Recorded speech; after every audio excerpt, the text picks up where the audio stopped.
अवघ्या काही दिवसातच गणपती बाप्पाचं आगमन होणार आहे. मात्र त्याआधीच कल्याण डोंबिवली परिसरातील अनेक रस्ते हे खड्डेमय आहेत.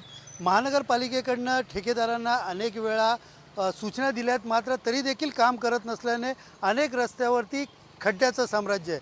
मी सध्या उभा आहे कल्याण खडकपाडा परिसरामध्ये आणि आपण पाहू शकतो या परिसरात चिकनगर परिसराचा हा रस्ता आहे. या परिसरामधली पूर्ण जो रस्ता आहे हा खड्डेमय रस्ता असल्याचं दिसून येत आहेत.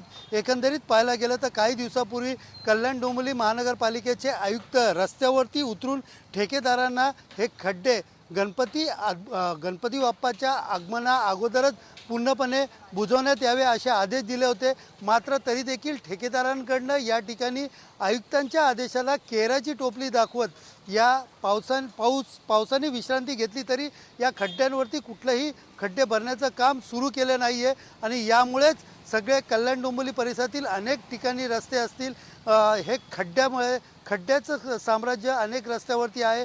आपण पाहू शकता या ठिकाणी या खड्ड्यामधनं मार्ग काढत वाहन चालकांना वाहने चालवावी लागत आहेत. अवघे 3 ते 4 दिवस राहिलेले आहेत बाप्पाच्या आगमनाला आणि त्याआधीच हे खड्डे बुजवले गेले नाही तर मोठ्या प्रमाणाचा या ठिकाणी अपघात देखील होण्याची शक्यता वर्तवली जात असल्याने गणेश भक्तांनी मोठ्या प्रमाणात महानगरपालिकेच्या कारभारावरती या ठिकाणी नाराजगी व्यक्त केली आहे.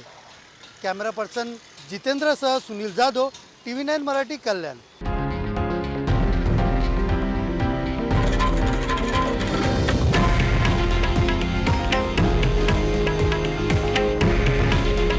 हे आहे देशातील नंबर 1 न्यूज नेटवर्क आणि आपण पाहत आहात TV9 मराठी. काळजी तुमची, हित महाराष्ट्राचं.